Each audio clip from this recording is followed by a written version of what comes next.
now I'm very honored I'm very honored to introduce you Wayne Visser, who's the director of Kaleidoscope Futures and professor and author of the chair in sustainable transformation at Antwerp Management School and fellow at the University of Cambridge Institute for Sustainability Leadership. And Wayne, I'm really sorry for this delay, but I'm sure that it was really an important moment for all all the audience participating in this meeting, and I'm sure that hopefully it won't harm your afternoon. Anyway, Dr. Visser will show us the need to move from areas of systemic breakdown, the 5 forces of fragmentation, to pathways of systemic breakthrough of innovation. For companies, this means creating integrated value in 7 steps, and he'll let us know about it: reshaping, rethinking patterns, realigning patterns, renewing principles, reassessing performance, redesigning products, and reshaping playing fields. So many re's, the challenge of innovation towards sustainability. And with no further ado, Professor Wayne Visser, the floor is yours. And again, I'm sorry for this 20-minute delay. Thank you very much. Hello, everybody. Great pleasure to be here. I have a small suggestion, since we've all been sitting and listening for just over an hour, is for the first few slides, at least, I would suggest that you have a stretch. Perhaps you stand up or move your body, because I know how it gets. We get zoomed out, or we get a little bit too much of sitting. So I'm going to kick off, but please feel free to move. I'm going to share my screen now, so let's hope that that works fine. So can you let me know if you can see this desktop with the slides now? Yes? Yes. Yes. See you nodding. All right, well, I'm going to steam ahead. I've set myself an ambitious target within 30 minutes to take you through quite a lot of ideas and material, most of it practical, most of it about examples of how companies really are changing the approach that they have to CSR and sustainability. And you'll see by the title image, what we actually are looking at there are the neurons in the brain, because sustainability is all about connectivity in a complex system. So I thought I'd start with a couple of facts and figures just to get us guessing and to make us realize the state of our world. Let's start with the number 5. For the first time, the World Economic Forum's risks report that they bring out every year had the top 5 risks all dealing with environmental risks. That's the first time that that's happened. 41, what could this mean? Recent research suggests that half of the LGBT community remain closeted at work, and 41% of them have left a job because of bullying. These are also sustainability issues about inclusion. 60. New research published shows that 40% of all insect species are in decline and could die out, and wildlife populations have fallen by 60% since 1970. 257, this is actually a shocking figure. The gender pay gap between men and women has actually been going up in the last 10 years, not down. It's currently at 40% and has been increasing, and it will take more than 200 years, 257 years to achieve gender parity on pay if we continue on current trends. So clearly something has to change. 820. Munich Re in 2019 registered 820 natural disasters. This is obviously way up from the 250 that we saw in 1980, and those claimed the lives of 9,000 people. A few more facts then. 8 million, what could this be? Well, this one's a real moving target, because 8 million is round about the number of confirmed COVID-19 cases around the middle of June, and of course that's still going up, 435,000 deaths and rising by around 3,000 a day. 71 million. That's around the number of people who are forcibly displaced from their homes every year in the world. 13 million of them are newly displaced. That means every year new people forced from their homes. That's the same as 37,000 additional people leaving their homes every day. 1 billion.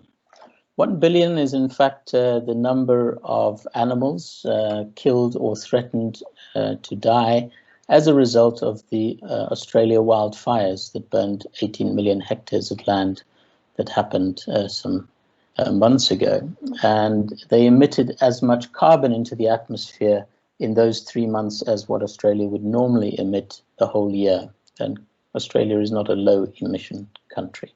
150 billion, this is the amount of losses as a result of natural disasters. So most recently we had the category 5 hurricanes. There were in fact 3 of them. Hurricane Lorenzo was one of them. And of those 150 billion in losses, only around a third is actually insured. And finally, 1.7 billion, this is the number of people who have been compromised as a result of cyber attacks in the last year, including over 1 billion Indians, 540 million Facebook users, and 100 million Capital One customers. So hopefully this gives you an idea of the kinds of risks that we face in the world today. All of these are sustainability risks. And so you'll see that I draw that circle very wide.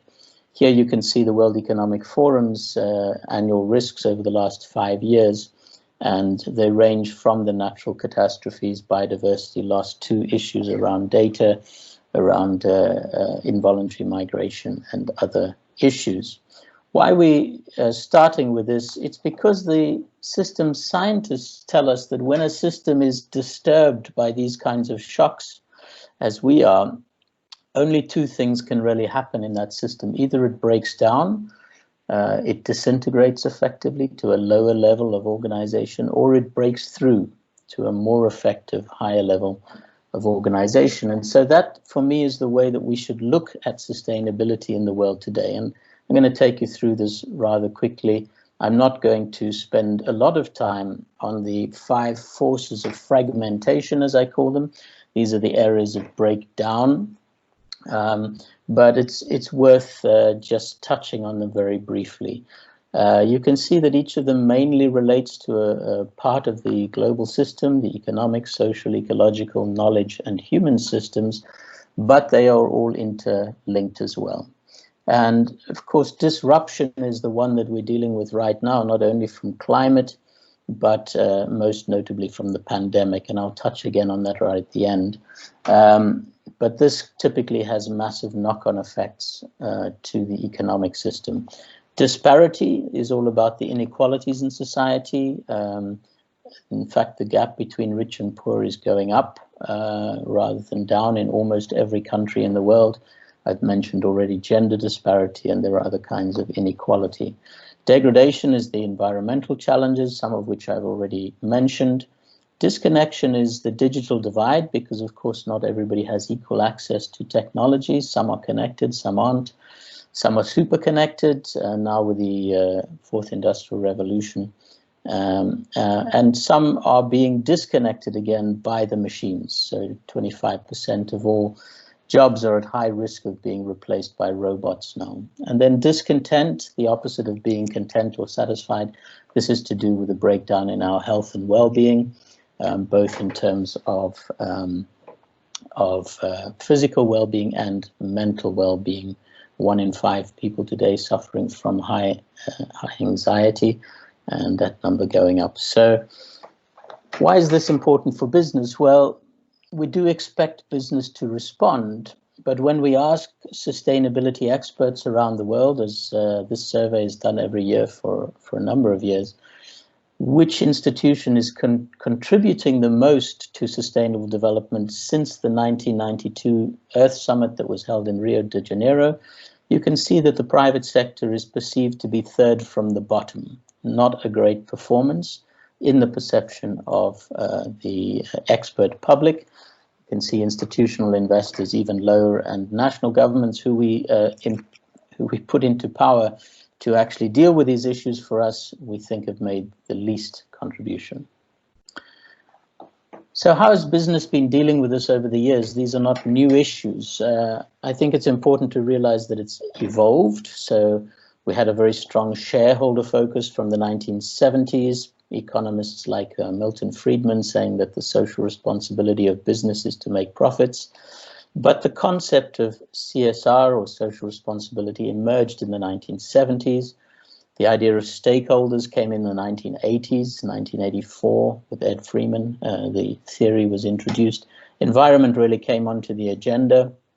We had the ISO 14001 standards, for example, coming out, and then corporate governance, 1992, with the Cadbury Code and various other corporate governance codes coming out.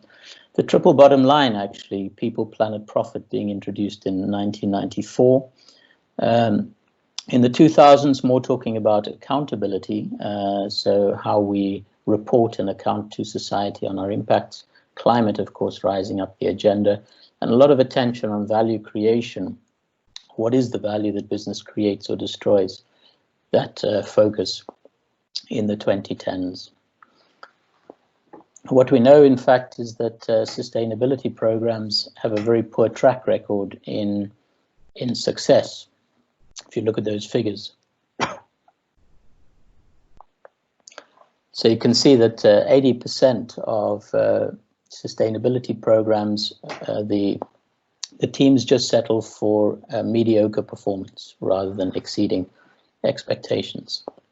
I think we're moving into the integration and emergence trends now.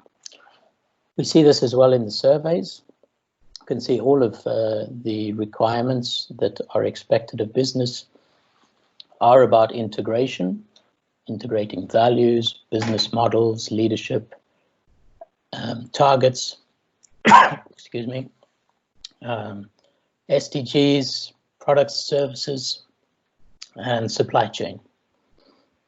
And you can see some of the terms that are being used. Circular is rising up the agenda. Excuse me. So of course we don't want to just talk about breakdown. We also want to talk about breakthrough. And so for each area of breakdown that we see systemically, we also have areas of the economy or the market that are really responding. So we get resilience economy responding to disruption, the access economy responding to disparity, the circular economy responding to degradation, digital economy responding to disconnection, and the well-being economy responding to discontent.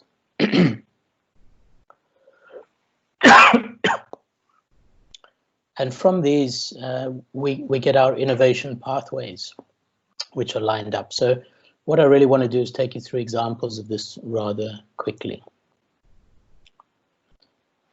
So what does it mean to have secure innovation in a resilience economy? Well, here really, let's look at three examples. So the company Planet Labs, what they set as their mission is to image the world every day in high detail, high resolution. So they put up low orbit satellites into the atmosphere.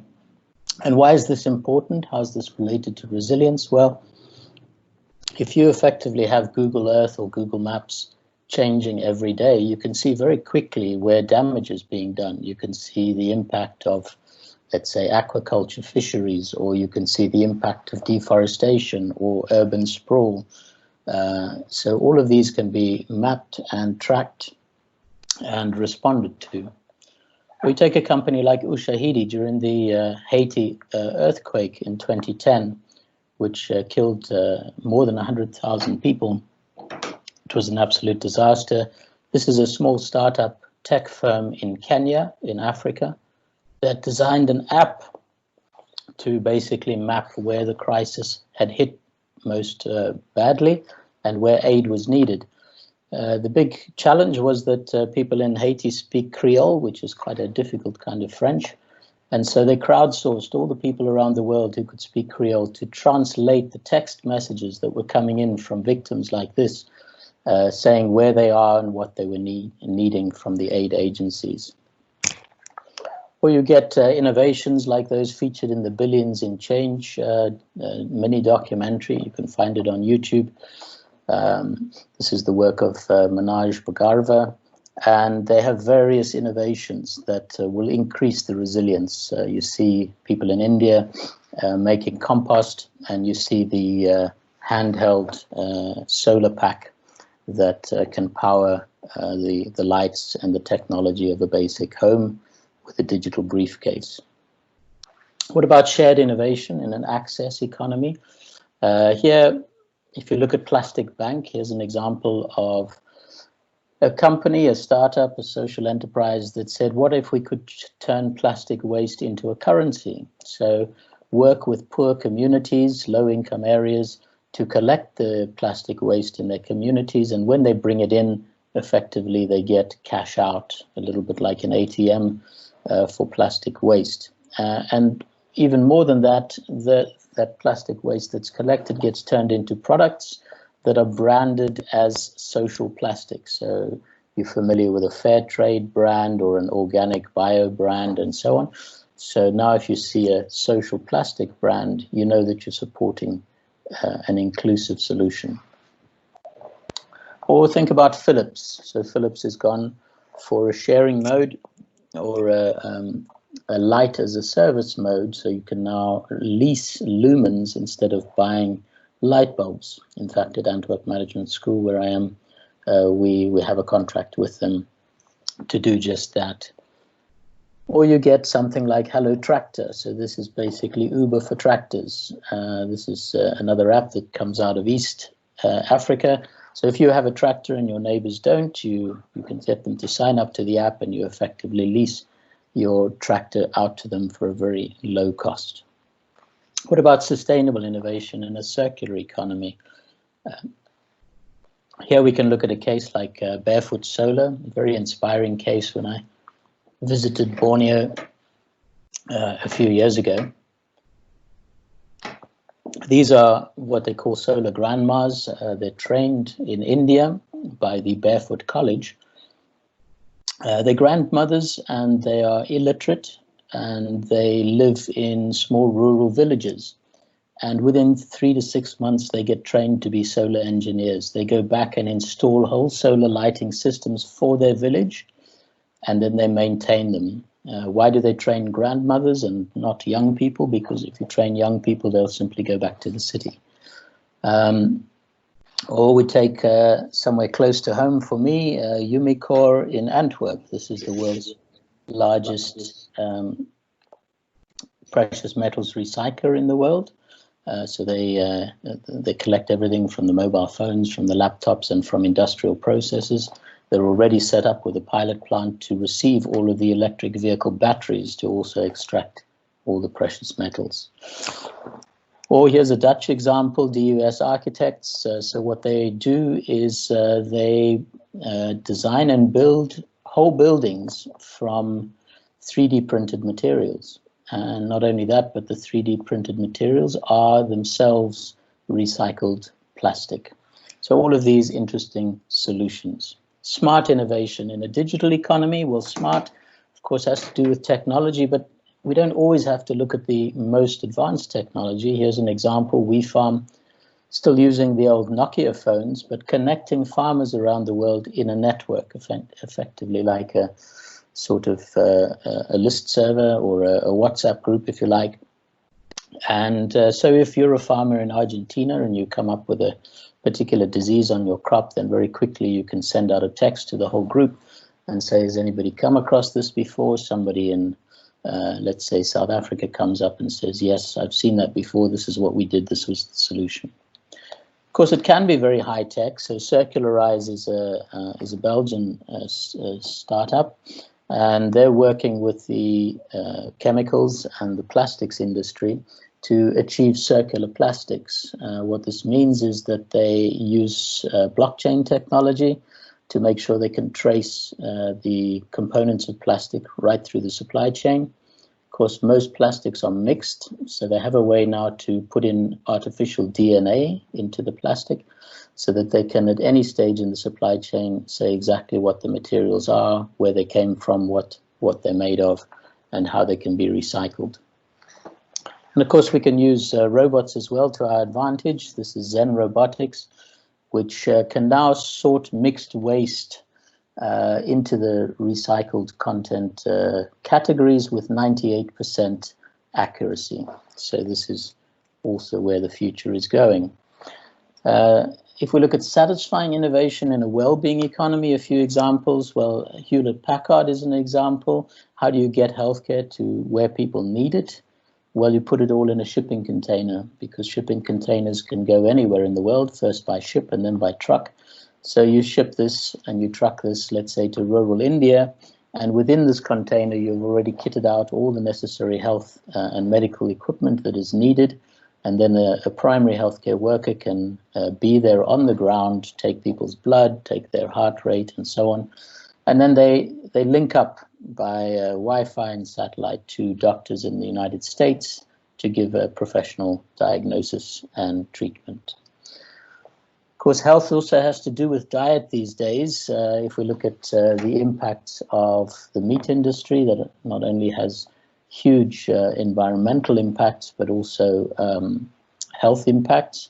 And you see the trend now where all of the big chains are starting to opt for vegan or vegetarian options. This is growing extremely fast and is absolutely necessary.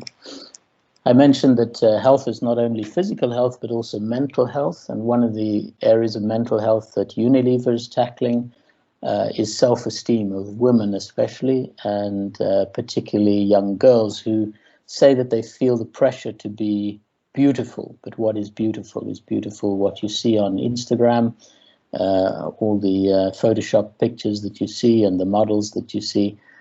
So they have a wonderful campaign. If you haven't seen it, you can look it up on YouTube. They did two campaigns, in fact. One was they took an FBI sketch artist and they got that sketch artist to draw a group of women sitting behind a screen. The women explained what they looked like, and he sketched them. And then he got some of the women they just met to also describe them. And of course, what they found is that the way we describe ourselves is generally with a low self-esteem. We show that we think we're uglier than we are, whereas the stranger who sees us actually thinks we're far more beautiful than we see ourselves.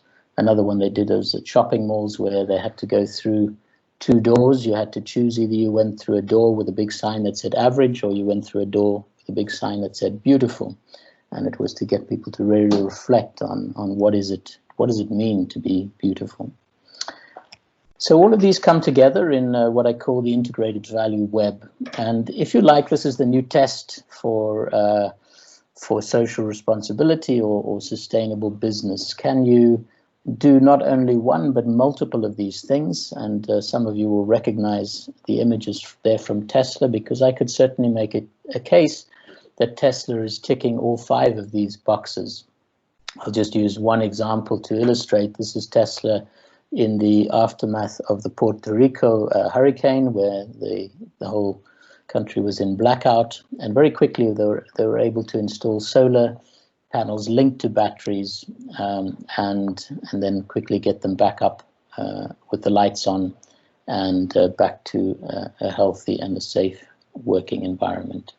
So that's really the point, is can you bring solutions, for example, a smart solution that's also sustainable, or a shared solution that also increases our security.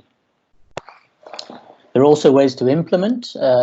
So we have an approach called integrated value management. We use it, for example, working with companies like Johnson & Johnson or Domo Chemicals. And I'll talk you through it very quickly with some examples. It starts with rethinking patterns. This means that you really have to map your context. You have to understand what is the system that you're part of. I just put a picture of the donut economics model. If you're not familiar with it, it's really excellent. because it's talking about having to stay within the planetary boundaries, but also to move beyond the social foundations to achieve the necessary minimum standards for society. So this is really about understanding the trends shaping your industry, your company, and how those issues especially are interlinked. You could also use the SDGs, the Sustainable Development Goals. The second step is realigning your partners. This is really about mapping the material issues of your stakeholders. This is an example of a materiality assessment for 3M. What are the issues that are most important to them, and then what of those issues are most important or could have the highest impact on you and your company? It's also about thinking about partnerships, which are the NGOs or the academic institutions or even the government that you need to get into partnership with in order to tackle some of these very difficult problems that we face. The third is renewing principles. This is a lot about having a dialogue really about values. I put Patagonia in as an example just because if you really go into the company, it's a completely values-based company. They really live their values. Their mission, in fact, their vision is to use business to help save the planet. They've just launched a new provisions food division to increase regenerative agriculture. And they really have a lot of ethics that they sort of live day by day. But this is about a dialogue with your employees to say, how do we behave? How do we treat each other? Not about the values on the wall in the boardroom, but what is the behavior? How are we incentivized? And then, of course, to do some training on ethical dilemmas and how you deal with those. The fourth step is really to track them through to your purpose or your strategic goals. I put Unilever up here because they have the track record really of articulating their strategic goals most clearly through the Sustainable Living Plan that's just come to an end, and now it's been replaced by the Compass.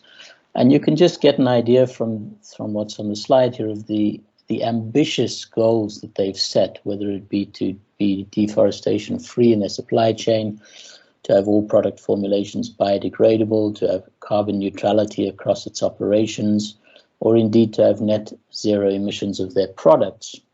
And it's about articulating those very ambitious goals and being able to communicate them then, and most importantly, making them part of your core strategy, not some sustainability strategy on the side. Then we go down into reassessing performance. Of course, this is about metrics and measurement, and there are many really useful tools out there now, and I think companies really need to be thinking about moving beyond something like the Global Reporting Initiative. That's a nice start, the GRI, but there are emerging methods like this one, Value to Society, that BASF uses, that actually financially quantifies the social, economic and environmental impacts of the company. And you can see in this case they create social and economic value and destroy environmental value. That's not that you can trade them off, but it starts to give transparency. And there are many others, like Future Fit Benchmark is another one I would recommend. The main thing here is for there to be consistency all the way through, starting with that context analysis, then the stakeholder needs, then the strategic goals, and then the performance. The sixth step comes down to innovation. I just used the example here of the falling costs of wind, solar and batteries, which have been so rapid. And this is happening because of innovation and, of course, the scaling that starts to happen when you get those breakthroughs. But, of course, this is about applying this to your industry, your company. If you take BASF as another example, again, they categorize all of their products into accelerators and other products. So are their products accelerating the transition to sustainability, or are they basically doing nothing, or are they part of the problem? 3M is another example where every single one of their 1,000 new products that they introduce every year has to have a sustainability benefit, otherwise it doesn't pass the test. And then finally, reshaping playing fields. This is really about positive lobbying. We're so used to negative lobbying. I put up the example of the European Green Deal, which is actually a big deal. It's going to affect many, many companies in very significant ways. And the question is whether you and your company lobby against that, or actually work with government to ensure that these policies are implemented and that we have a level playing field that really pushes us to where we need to get to in terms of sustainability. As we know, nobody succeeds in a society that fails. If we do all of these things right, then I think that there is a strong business case. There's a lot of research out there on what is the value of addressing sustainability. It can be about aligning your goals. It can be about increasing your reputation, meeting customer expectations, improving efficiencies, meeting regulations, being able to grow, attracting and retaining employees, even meeting investor expectations. And just notice which ones have really been growing. Things like the customer expectations and the employee motivation are some of the growth areas, and becoming purpose inspired. Of course, we are being challenged, and I don't know what you think of Greta Thunberg. I see her as a rather strong and desperate leader, which we shouldn't really need. We shouldn't need a child to tell us off. But all she's really saying is that we need to look at the science. We need to believe and act on the science, which suggests that we have 7.5 years before we exceed our carbon budget and move into the area of dangerous, or sometimes called runaway, climate change. So we need to do that. We need to, in fact, become change makers. I think, in the interest of time, I'm going to be quite brief on this, but if there's one thing that Corona has taught us, it's how complex systems really operate. We are part of living systems, whether that's a society, an organization, or an ecosystem. And this is an area that I study and I'm writing about. And really what COVID-19 has done is made this very clear about of course, what is exponential growth? I mean, we see that. What are feedback loops? We see that through COVID-19. But also, I just want to focus on one of the elements of systems, which is emergence. Complex living systems have a phenomenon where the more connections that we have in the system, the more likely it is that something new will emerge from those interactions. And that's what they call emergence. And I think if I had to summarize for business, what is it that needs to emerge out of this crisis right now? I think there are 6 things. The one is, of course, we need to focus on being resilient right now. Do what it takes to survive, pivot, adapt, bounce back. This is the time for flexibility and agility. But be inclusive while we do it. Make sure that we are helping the most vulnerable, whether it's through volunteering or donations or pooling resources. We really need to look after the people who are most exposed. At the same time, we really should think about being frugal. Of course, this is impacting all of our bottom lines. All of our budgets are being slashed. The economy is probably moving into a depression, if it isn't there already. And so we need to do more with less, but that has also environmental benefits. If we can reuse, recycle, go for a circular economy approach, that's good for everyone, as well as for the bottom line. And then we need to be connected. We really need to say, how are we using technology to boost our impacts? Of course, webinars like this are an example, e-work, working from home, sharing solutions, anything we can do to use technology to amplify the solutions at this time, I think is going to be very helpful. And then we need to, of course, keep our eye on the prize of being healthy. We do need to put our employees and our partners' health first, their well-being first, make sure that people are not sitting in Zoom calls all day, that they're also exercising, that the levels of stress which actually go up during a time like this, not only because of the crisis, but because people are having to look after kids while working, while dealing with the crisis of clients and so on, and allow them time to recover and to de-stress and help them in that. And finally, be emergent. Emergence is all about exponential change. So really, we need to be thinking big in terms of sustainability now. What could go exponential? What could be reimagined to be the next unicorn? Or what is the next Google or Tesla for sustainability? And could you be part of that solution?